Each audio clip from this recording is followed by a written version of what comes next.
So Wednesday is a thing. Yes, that Wednesday. The one that has become Netflix's #1 most watched and most popular show in history, for some reason. To be honest, I wasn't going to do this as an episode. This was originally supposed to be a side note in the previous episode on Codename Kids Next Door, so this one might make a bit more sense if you watch that one first. But I spoke with my editor and she was like, yeah, this could easily be a separate episode, and I think it might actually be stronger if presented that way. And I listened to my editor, for some reason. Not that I have anything against Wednesday, or my editor for that matter. I found the show entertaining enough. It wasn't anything groundbreaking or particularly fantastic. That isn't to say it was bad, far from it. The show took a unique and exciting new look into the world of the Addams Family by placing the characters into new situations and focusing the story more heavily on Wednesday, obviously. Normally, I tend to only talk about media that I find particularly outstanding, clever, or fascinating, and while Wednesday is a good show, it didn't stand out from the crowd. But I did find the fact that it's so popular incredibly fascinating. Plus, I've already done an episode on what makes Riverdale such a uniquely interesting piece of media, so I'm not breaking any of my own rules here. And don't get me wrong, I did not dislike Wednesday, nor do I think it was a bad show. It has its flaws and its drawbacks, but it's wildly entertaining and I enjoyed my time watching it. I saw Wednesday earlier this year. I'd been meaning to get to it, but I kept putting it off for other shows and movies. But I finally got around to it, and it was a lot of fun. I only had 2 complaints about the whole thing. The first was that I found some of the dialogue a little clunky, a classic case of real people don't talk that way. But I'm willing to chalk that up to the fact that this show was aimed at the younger generation, and I don't understand what's cool anymore. Oh my god! Wednesday Addams is going to the Raven! My whole world is tilted! But the second complaint I found more troubling. The more I thought about it, or asked other people, or looked online, the more I stewed, and the more I saw that people agreed with me. It seemed to be widely agreed upon that Wednesday was an entertaining show, but that one aspect of the show was not translating well to viewers. It would come up in different conversations, and it wasn't always phrased the same way, but many people expressed their displeasure at this. What's more is how surprising it is that people felt this way in what is a young adult story, because the thing people were upset about was the love triangle. Now, there's a lot to unpack with that, and I can't speak to everyone's reasons as to why it felt that way, but I can speak to why I found it troubling, and I'm going to try and be clear about what is my opinion versus what is rooted in scholarship. But the reason that this trope was so much more troubling in this show than any other piece of YA media has to do with the nature of the character and her trajectory in the plot, how media handles female characters, and the way we view adolescent identity and relationships. And so today, I want to talk about Wednesday. The Addams Family, that's Addams with 2 Ds, was a comic from 1938 that portrayed a rather macabre nuclear family and their extended relatives as a satirical criticism of the post-Great War version of the perfect family. The single-panel cartoon, published in The New Yorker, was popular enough that almost 30 years later, a TV show was created, and for the first time, most of the main characters were given first names. The 1964 television series is also where we get the iconic Addams Family theme song.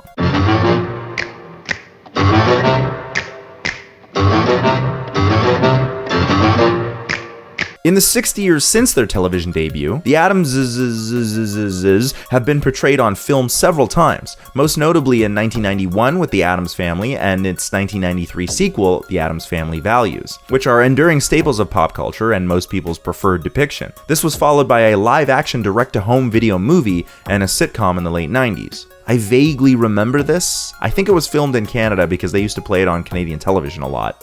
They also have several cartoons, one from 1992, which was my first introduction to the family, and more recently 2 animated movies. There's also a Scooby-Doo crossover episode from the 70s, but that one might be hard to find because of who owns the rights. There have been comics and books created, a video game or 2, and a wonderful fan-made series called Adult Wednesday Addams by Melissa Hunter, which is right here on YouTube, so go check that out. In 2019, Netflix obtained the rights to the Addams Family and started working on a script that would keep the core feeling of the characters, but would be a huge departure from the stories that had already been told. With a very different direction in mind, they approached the master of the macabre himself, Tim Burton, to direct. This new show would focus on Wednesday rather than the whole family, and introduce elements of mystery to the show. While the Addams Family has always had more gothic themes, it was the films of the 1990s that pushed for a more bloodthirsty Wednesday. But the family has always been one centered around the values of family and healthy relationships. This new show was released in 2022 under the name Wednesday and sought to move away from the Addams Family mansion. It also drove a wedge between Wednesday and her family both geographically, emotionally, and narratively, particularly with Morticia. A great idea, but the creative team was faced with the daunting task of casting, especially with the creative team trying to keep in line line with Gomez's heritage.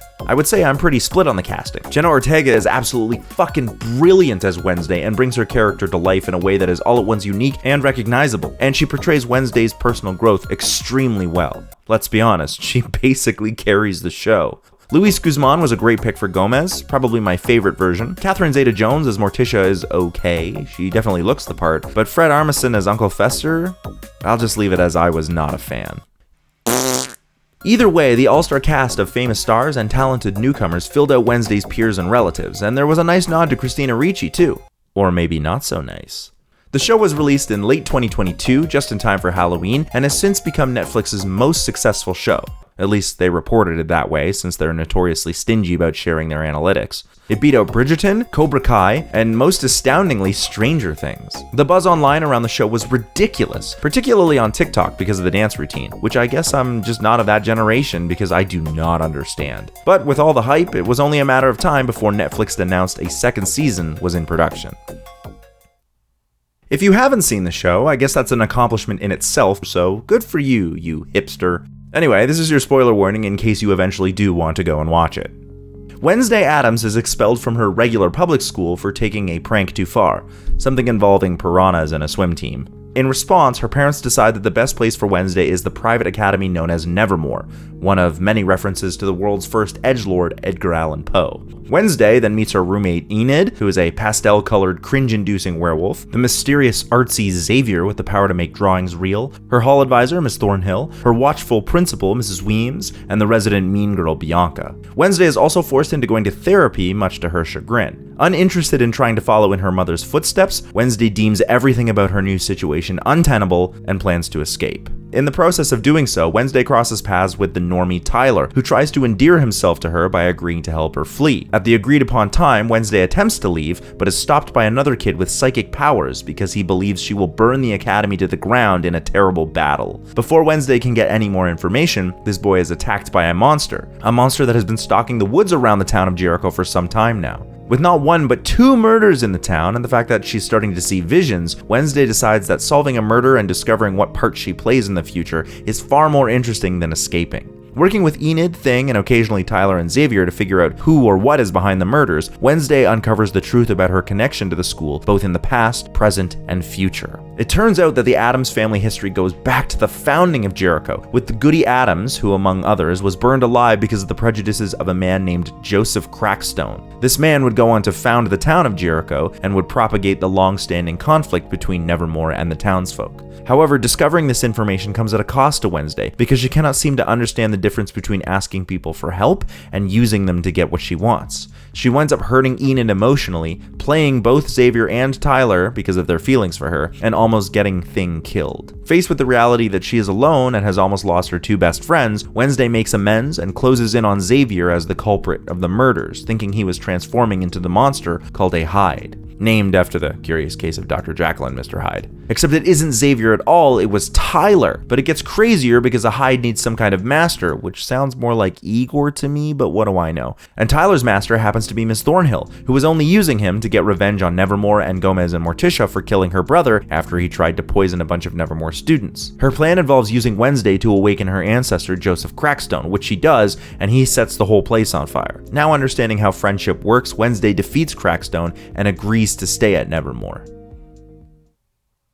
Many people, maybe even you, have expressed that the show was a lot of fun, but that something felt a little bit off about the love triangle. In this version, Wednesday is the oldest we have ever seen her, apart from the Adult Wednesday series, and as cool as that is, it's not canon. But for the first time in an official capacity, Wednesday is a teenager. This is important because anyone will tell you that adolescence is a seminal time in a person's life. Not only is this a transitionary period of childhood to adulthood, but it is also when we formulate large parts of our identity. Choosing to have Wednesday as a teenager in the show means challenging how audiences understand Wednesday as a character. In the past, both in media and in her life, Wednesday was shown as a misanthropic antisocial sadist, at least in the most popular versions. This is fine, but she wasn't necessarily the most prominent character, as narratives usually surrounded the family as a whole and either their relationship with the outside world or a few individuals who misunderstood their peculiarities and odd sense of decor as evil or undesirable, or an internal conflict between one or more of the family members and the roles and expectations that they have of one another. The show is named Wednesday because it is a deliberate departure from the Addams Family formula. While it does continue the internal conflicts of the family, it is decidedly focused on Wednesday, who is not just a young girl anymore, but a young woman. This means that Wednesday the show has placed itself quite deliberately in the realm of young adult media, and that's a good thing. It means that any conceptions that we have about who Wednesday is can be called into question. More than that, it means that Wednesday herself will have to call into question who she is. That means that both the viewers and the character have to discover what does and does not work in order for Wednesday to grow as a person. We see this happen quite effectively over the course of the show, and most notably in Wednesday's ongoing conflict with Enid. In the beginning, Wednesday makes it very clear she has no intention of staying and getting to know her roommate. Welcome to Ophelia Hall. Not a hugger. Got it. Even after deciding to stay, Wednesday does not attempt to befriend Enid. She often asks Enid for help, and in her naivete, Enid obliges, but only for so long. Wednesday winds up hurting both Enid and Thing, the two people who genuinely care about her the most at Nevermore. Wednesday may claim that she doesn't need or want friends, but the truth is that she doesn't want to be alone. Prior to this, Wednesday was capable of accomplishing tasks all by herself, but the more she asks for help and uses people, the more she has to come to grips with the fact that not only does she need help, she genuinely wants to have people around her. Notably, we see her concern for Eugene turn from guilt to genuine friendship. It's good character growth. Wednesday cannot be a loner at Nevermore. Despite being amongst peers, Wednesday still stands apart because of her quirky personality traits, but she learns that she cannot function as an outsider and no longer wants to be one. Enid. The mark you have left on me is indelible. As a viewer, we see this change in Wednesday and probably root for it. That hug at the end between her and Enid was huge, but it means we're also forced to understand that Wednesday is growing up and that the sadistic and macabre little girl who terrorized her brother and neighbors is beginning to mature. She still values the more gothic and grotesque things in the world, but is more well-rounded, which is brought on by her own self-discovery.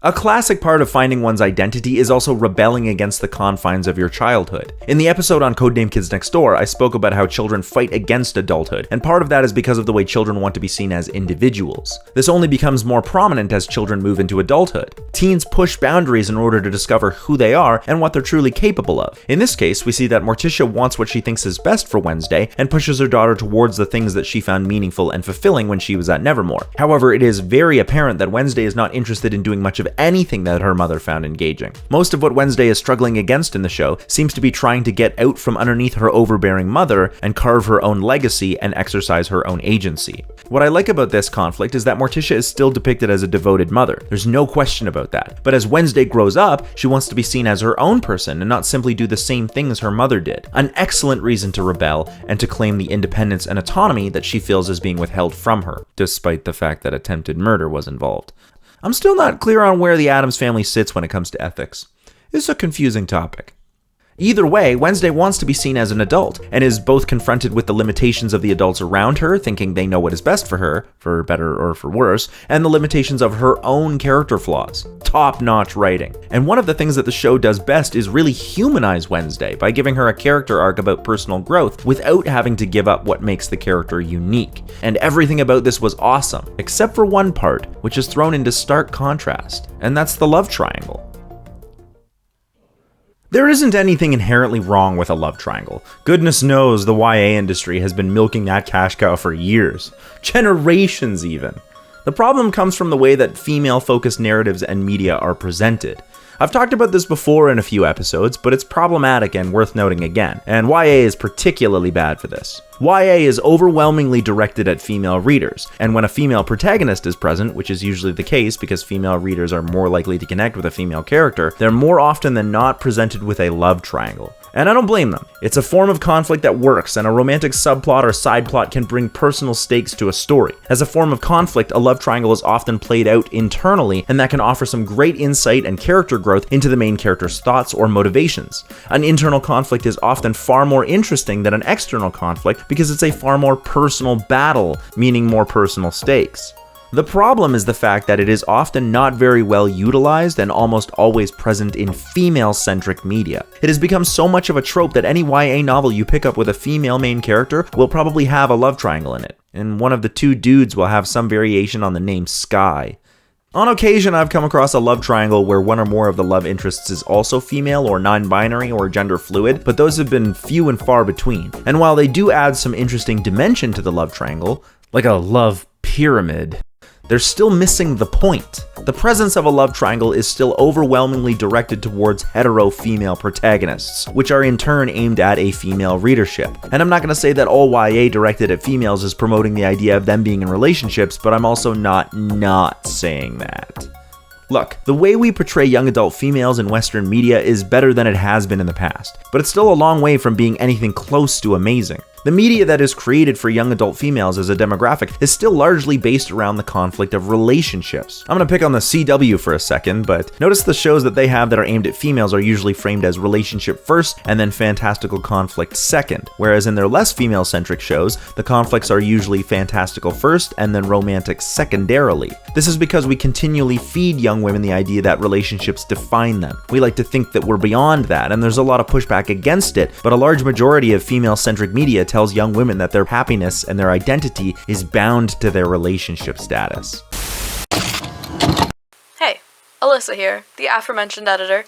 As a woman who read a lot of YA between the ages of 12 to 22, I hate love triangles, and even love pyramids. That might be because of the things I was questioning during my time growing up, but you know, it's still frustrating that you can't have a book with a girl adventuring without getting emotionally confused because of men, when there are dragons or magic or some shit that she could put a lot of her effort into instead. Okay, rant over, back to the Janglez. We then belittle the shows young women watch for having bad writing or being dumb, but they're made that way because of a whole legacy and history of what has traditionally worked and been popular with the young adult female demographic. And it continues to be seen as less good art because these shows do become incredibly popular and don't require anything beyond lazy writing. And if you want to hear more about this, go check out the video I did on Riverdale. I also talked about Carmilla a while back, and despite being super campy, it does handle these themes very well. But the point is that we see these kinds of themes in female-centric media simply because it's expected to be there. In Wednesday, part of the reason the love triangle felt bad to a lot of people is because it was very different from the growth and rebellion we saw in the other parts of Wednesday's character arc. In fact, more than anything, the love triangle seemed to be there for plot reasons rather than for the sake of Wednesday's character. It felt like a way to keep Tyler included in the story, and also because Wednesday's a 16-year-old girl, and that's the thing that we've decided matters to 16-year-olds. Very forced. More to the point, it felt forced upon Wednesday as a character. Don't get me wrong, there's nothing wrong with being boy crazy. It really works for Enid's character, and I love that about her, but not everyone is like that. It just doesn't sit right with how we have come to understand Wednesday's growth and characterization in every other facet of her story and identity. Sociologist and scholar Kerry H Robinson talks about the importance of finding identity during adolescence, particularly sexual identity. It's something we all do, and it can be a great experience and adventure as you find out what works for you. The problem is that young people are often dissuaded or discouraged from discovering this facet of themselves because adults think they need to be sheltered. In the media, this kind of thing manifests in a couple of different ways. People often mistake the concept of sexuality for sexualization. Wednesday being 16 years old means she's a minor, and we should not sexualize her at all. This would be the way that other people view her as a sexual object or person. This is not the same thing as Wednesday's sexuality or sexual identity. This is the way she identifies as a person in terms of what she wants in a partner or partners, and should be something that she is free to explore. Now things are going to get a little tricky here for a second, but bear with me. Wednesday is a written character, and her rights are owned by Netflix as well as the Addams Family estate, which means they can do whatever they want with the character. But the history of the character means something to the audience, and her growth in the show also has an impact on the audience, which I talked about and is part of why I loved the show. But the reason the love triangle felt odd was because, in contrast to her fantastic emotional growth, it felt like Wednesday was never allowed to explore her own sexual identity. The love triangle felt very jarring, and also kind of creepy, but not in the good Wednesday kind of creepy. It felt as though Wednesday was expected by the writers and rights holders to act a certain way in regards to her male peers, and so she carried out those actions because that's what female characters do in YA media. The writers and rights holders can make Wednesday do whatever they want, and that's their right to do so, but that doesn't mean that they are doing right by the character, or by the audience's response to the character. Part of this uneasy feeling can be elucidated by Robinson. She explains that in Western society there is an overwhelmingly unfair bias to treat children as heterosexual rather than unknown until they choose to explore or proclaim their identity. That part is her scholarly research. My opinion is that none of the writers considered this when developing Wednesday's character. A lot of people online exclaimed that they felt really upset by the love triangle, and apparently even Jenna Ortega has spoken out about her disinclination towards the love triangle and how it didn't fit the character. Many people think that Wednesday and Enid had more chemistry, and that their hug at the end could and or should be the beginning of a romantic relationship between the two of them. And I'm not here to denounce that. I could totally see that happening. But to me, Wednesday read as asexual and or aromantic. And before anybody gets mad at me, I know she had that thing with that one kid in Addams Family Values. And I'm not saying that I have it right and others have it wrong, but I feel like this would have matched up better with the version of her character that was coming across in this adaptation. And that kind of explicit representation would have been unprecedented. I think this would have created some more interesting conflict between Wednesday and Enid, as well as Wednesday and her mother. It would have helped to make Wednesday feel even more separate from her peers, and their acceptance of her all the sweeter. It would have made the hug from Enid mean even more, as Enid is boy crazy, but her acceptance of Wednesday would have been colossal. Why the sudden change of heart? Because we work. We shouldn't, but we do. It would have made Wednesday's desire to be different from her mother more understandable, because a large part of Wednesday's disdain for her mother comes from the very affectionate and public relationship that Morticia and Gomez have. You guys are making me nauseous.